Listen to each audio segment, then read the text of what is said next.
আসসালামু আলাইকুম রহমতুল্লাহ, বিসমিল্লাহ, আলহামদুলিল্লাহ, ওয়াসসালাতু ওয়াসসালামু আলা রাসূলিল্লাহ, আম্মা বাদ। মাযহাবী কোরআন গ্রাসে বহু সহি হাদিস ধ্বংসপ্রাপ্ত হয়েছে, আমলহীন হয়ে পড়েছে। কারণ এই গোড়া মাযহাবীরা তারা তাদের মাযহাবের অনুকূলে যে সমস্ত হাদিস যায় সে সমস্ত হাদিসগুলোর আলোচনা করে এবং সে সমস্ত হাদিসগুলো আমল করে থাকে। কিন্তু তাদের মাযহাবের বিরোধী যদি কোনো হাদিস থাকে, সেই হাদিস যত বিশুদ্ধ হোক না কেন তারা সেটা আমল করতে চায় না এবং তারা সেটা দেখতেও চায় না, সেটা নিয়ে আলোচনাও করতে চায় না।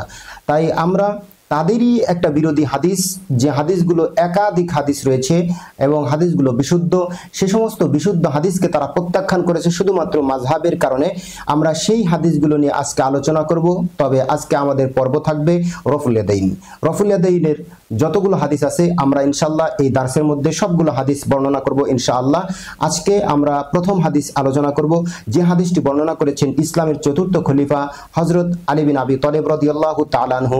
যে হাদিসটি রয়েছে সুনান তিরমিজি হাদিস নাম্বার 3423 এবং ইমাম ইবনে খুজাইমা রাহিমাহুল্লাহ এবং ইমাম ইবনে হিব্বান রাহিমাহুল্লাহ তাদের সহিহাইনে হাদিসটি নিয়ে এসেছেন। হাদিসটি হাসান সহিহ। আলী রাদিয়াল্লাহু তাআলা আনহু বলেন, আন্না রাসূলুল্লাহ সাল্লাল্লাহু আলাইহি ওয়াসাল্লাম কানা ইয়ারফাউ ইয়াদাইহি ইযা কাব্বারা লিস-সালাতি হাযওয়া মানকিবাইহি। আল্লাহ রাসূল সাল্লাল্লাহু আলাইহি ওয়াসাল্লাম যখন সালাতের জন্য দাঁড়াতেন তখন তিনি তাকবীর বলতেন এবং দুই হাত কাঁধ বরাবর উত্তোলন করতেন। পয়েন্ট টু বি নোটেড, দুই হাত কাঁধ বরাবর উত্তোলন করতেন, অর্থাৎ তিনি রফুল ইয়াদাইন করতেন। ওয়াইদা আরাদা আইয়ারকা ওয়াইদা রাফা রাসাহু মিনার রুকুই, যখন তিনি রুকুতে যাওয়ার ইচ্ছা পোষণ করতেন, আবার যখন তিনি রুকু থেকে উঠতেন তখন তিনি আবার দুই হাত কাঁধ বরাবর উত্তোলন করতেন, অর্থাৎ রুকুর আগে এবং পরে রফুল ইয়াদাইন করতেন।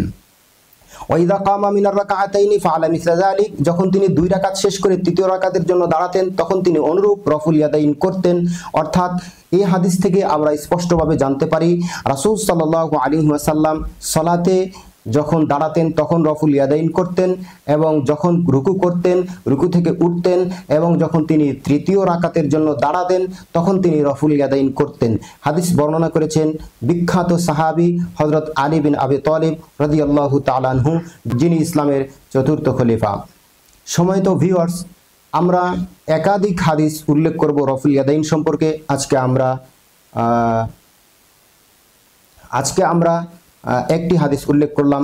ইনশাআল্লাহ আমরা রফুল ইয়াদাইনের হাদিসের ভান্ডার আপনাদের সামনে তুলে ধরব ইনশাআল্লাহ। আপনারা যুক্ত থাকুন, দেখতে থাকুন। আগামী পর্বে দ্বিতীয় হাদিস আসছে। আসসালামু আলাইকুম ওয়া রাহমাতুল্লাহ।